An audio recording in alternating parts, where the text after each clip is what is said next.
is enough said. Happy 4th of July, Heat Nation. Your boy Ernest here. Boom, boom, boom, boom, back with another Miami Heat Talk video. Got the boy Amir from Team to Be. We back with another episode of Dos Minutos. Guys, before we get started, please, my boy Amir's trying to hit 3,000 subscribers. Go to his channel, like the videos, subscribe, click his notification bell. Do the same for myself. Amir, happy 4th of July to you, my brother. How you doing? Doing good, man. I just cracked open a drink because anytime we get on video and we do these Miami Heat videos, always have a good time. And it's 4th of July, so celebrating today, don't have work. So excited to do another episode of Dos Minutos. We did an episode on my channel earlier today, and Ernest brought this up. I forgot that we coined this show as Dos Minutos. So we're bringing that back, man. And hopefully we can bring more content together, throughout this off season. We have 3-4 months of summer, before the season starts. So excited to go on another Miami Heat Talk adventure as well. So thanks for having me. Go. I love it, my guy. So just like Amir said, you guys, we did an episode earlier today. We talked about Bradley Beal, Damian Lillard, the whole rumors that's going on. And I feel like I've been doing that a lot on this channel, and I kind of want to go the other way today. And one of the main reasons why I wanted to bring Amir, well, I mean, obviously I love talking Miami Heat basketball with Amir. Dude's my boy. But my man's all the way on the other side of the country. He's in California. And tomorrow, Miami Heat Summer League begins. The Miami Heat's going to be playing in the California Classic on July 5th, July 6th, and July 8th. And this is going to be in the state of California. So Amir most likely will be boots on the ground checking this out. So Amir, I wanted to ask you, my man, because we got the Summer League coming back. How do you feel about the Summer League roster? It's so sad that I'm excited for the Summer League team because the direction that we have right now with this Miami Heat team is, yes, we're going young. Like Barry Jackson said, the team is trying to go young, but we still aren't fully yet because we haven't got rid of Terry Rozier and Wiggins. So I'm looking for back-to-back, baby. I mean, this is different. We didn't win the California Classic last year. We won the Las Vegas Summer League. But this team is going to be also playing in Vegas July 10th through the 20th, which I actually am going to go to. So I'm excited for that. I'm not going to the one in California. I did last year. That's right. This is in my backyard. It is in San Francisco. They play at Chase Center where the Golden State Warriors play. I went last year, which was super cool. I was going to go to this, but then I decided to pull the trigger and go to Vegas because that's the bigger Summer League event. So I'm excited, though, to see, obviously, Kasparis, to see him running our Summer League team, essentially. He is going to be our centerpiece, our focal point, our floor general. We saw some clips, Miami Heat, on Instagram, Twitter, YouTube, put out clips of him practicing for Summer League. And he looked good, man. He looked really good. Like he looks like he dropped. I still don't get how he dropped to us, bro. Yeah, man. He looks like a 3-level scorer. He's gonna be a 3-level scorer. Like that's the huge thing. Yeah, he was predicted to go like 8 to 10, and he fell down to 20th. I mean, it was because of like a shoulder injury or something like that. But dude looks good. Like he looks crisp as hell. Till this day, I don't get how he fell so low to us. Well, partially maybe because he's white, and also because of the turnovers they said, and he had an injury as well. But like the injury thing is dumb. It's like it's just he doesn't have the verticality that other guards had. Like he's quick, but for someone who's 6'6", he's not going to be a high flyer. He's going to be like he's capable of dunking. He's going to be like a Luka type of athlete. You saw Luka at the beginning of his career before he was eating all those donuts. He was dunking and finishing at the rim. Then he kind of stopped. I know he's not Serbian or Slovenian. Yeah. He's Lithuanian, close enough. But I think it was his verticality wasn't there. Like he's not the most athletic in that sense. But who cares? Neither was Luka. Neither was, I mean, Niko Jokic, not Jovic. The Joker, different position, is one of the most unathletic dudes in the world. Like can get off, like he can't even dunk basically, and he's a 7-footer. Like you don't need athleticism to be a successful NBA player. So kudos to those teams thinking that, right? That made them. Yeah, man. And I mean, when you look at this roster, I mean, during the season, I'm going to be really excited to see how Jonas plays with Bam because And Kalel. Bam, bro, when Kyle Lowry and Bam played together, Kyle would get Bam the ball in the perfect spots. And I'm looking at Yaka Jonas and I'm seeing better. This dude, I was watching. Shout out to my boy Anthony DiNardo. He did an episode recently on Kasparis Yakachonis. He did like a full breakdown session, and Anthony was breaking down how he would get through the pick and rolls, the pick and pops, and hit players with these beautiful outlet passes, beautiful dime passes, bro. And I look at that, I'm like, we don't have that. Like, we need that. A lot of times, we're just letting Tyler try to figure this out. You get Yakachonis out there, he's getting the ball in people's sweet spots. It's going to be incredible. But getting back to Summer League, because one thing I am incredibly excited about is seeing how Yaka Jonas and Kalel Ware play together. Like that is something I'm dying to see. And I'm loving the fact that Palel Larson's gonna be there, Kashad Johnson's gonna be there. Um, I'm excited to see other players as well. I'm bummed out that we didn't bring back Isaiah Stevens, who Yeah, what led happened to Summer League. that? I'm Yeah, surprised he's I not have there. no. I know you mentioned to me that Josh Christopher isn't eligible anymore for Summer League play, so that's why he's not. I believe Uh, so. I don't know if he's. I don't know if it's that per se, but I know he's not eligible for a two-way anymore because he's going into his fourth or fifth year, and Ah, so. okay. But I don't know if that makes him eligible for summer league. But like most of the people in summer league are shooting for that two-way contract. Not many of those Yeah, guys are shooting for a standard unless they're already on one. Like Kashad is on a standard. Kalel, exactly. obviously, Pella drafted. They were both drafted to standard contracts.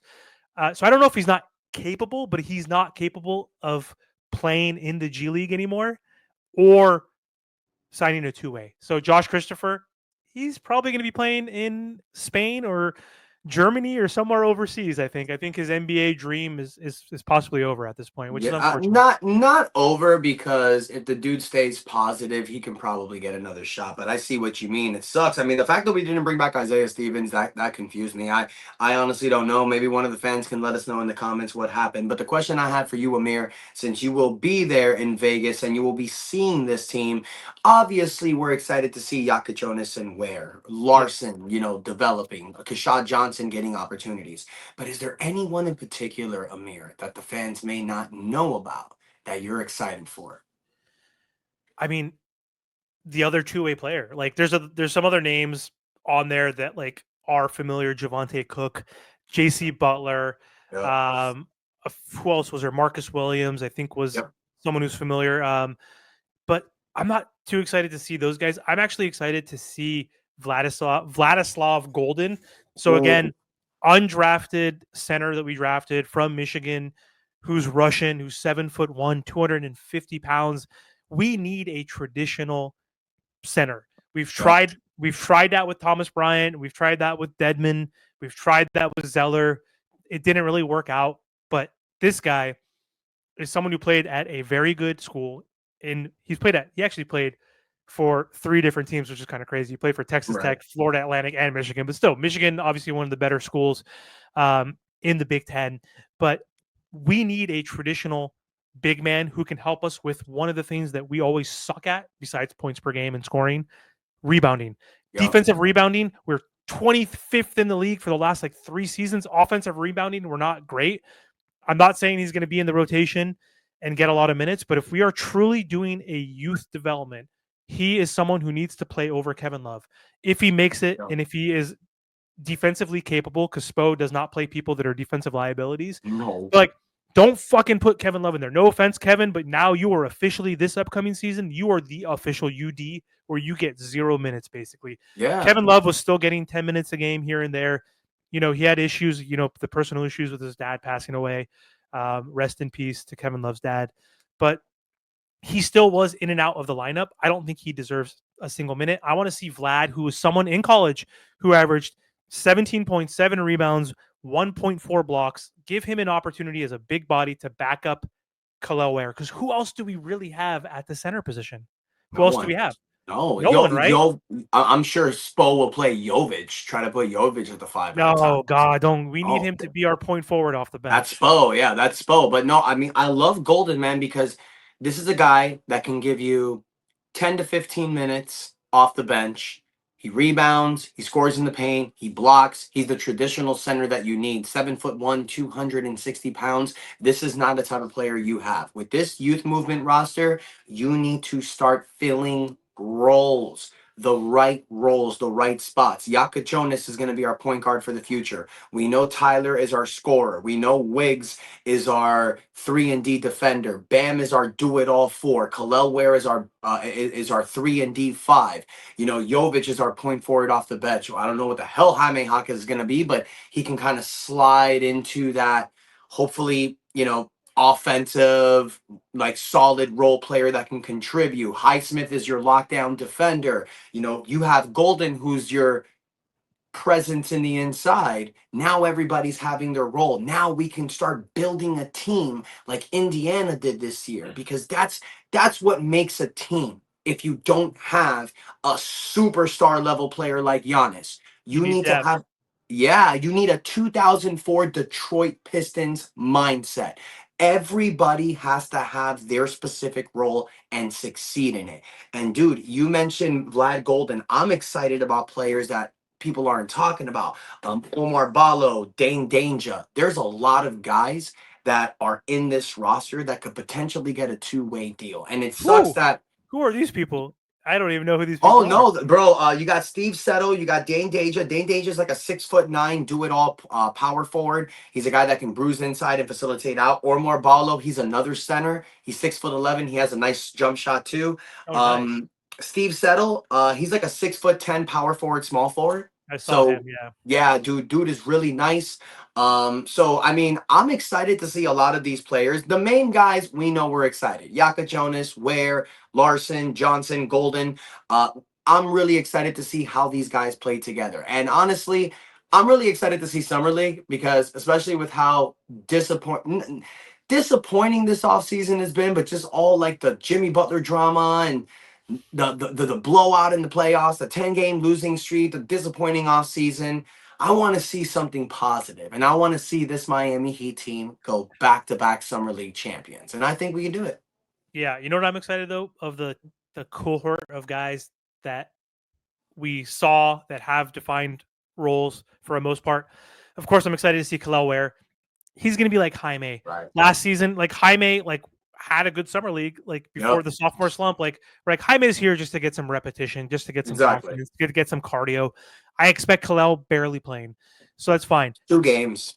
Yeah, same thing. Same with Pella. Pella established that he can hang in the NBA. He played 50, 60 games. He was in the rotation.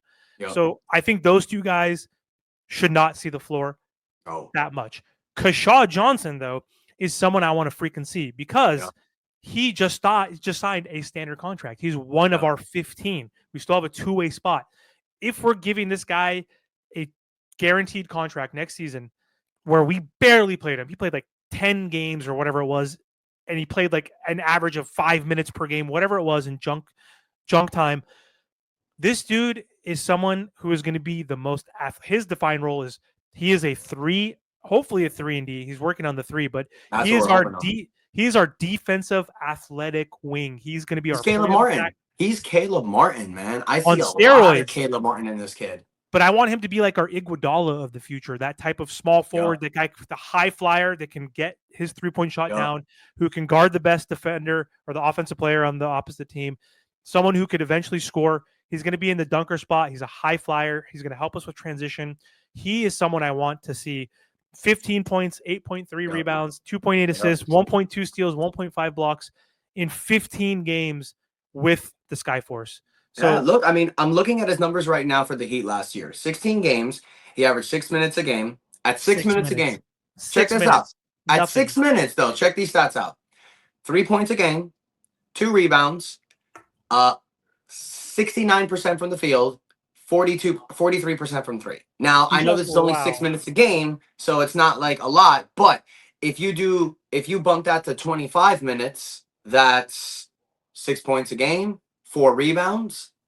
More. I like that from a role player off the bench. I think more, honestly. If you give him 25 minutes, I think he'll give you like 8 or 9 points per game, like 7 rebounds per Oh yeah, game, or no. Look at me steals. saying 25. I meant 15 minutes. I'm Yeah, I sorry. was like No, 25. I'm like, he's gonna 25 be minutes. No, those numbers probably boost up. But no, I mean if he has a role 15, playing spot, 15 minutes. 15, Yeah, 16 minutes a game, I can see that being 6 points, 4 rebounds, 40% from 3, lockdown defender. You don't Haywood Highsmith is on the final year of his contract. So next yep. year Kashad Johnson can fall into that role. So I mean, I'm liking it, bro. I'm super excited for Summer League, and I think it's going to really show us who are certain players that we're going to look into moving forward. And then you're also going to have that steal. Maybe it's someone like Omar Bayo, Dane Danger, Steve Settle, maybe somebody else that just shocks everyone, like Josh Christopher did last year, and gets a two-way contract. So I'm super excited. Summer League is going to be so fun. Amir, I want to thank you so much for hopping out, brother. Guys, don't forget to check out Amir and Team to Beat Miami Heat. Subscribe to his channel. Amir, you want to add anything before we go? Yeah, just happy 4th of July, everybody. Stay safe, enjoy time with your family, and hopefully the Heat can win the California Classic this week, and then next week, back-to-back Summer League champions. Thanks for And having me that on. is enough said. Let's go.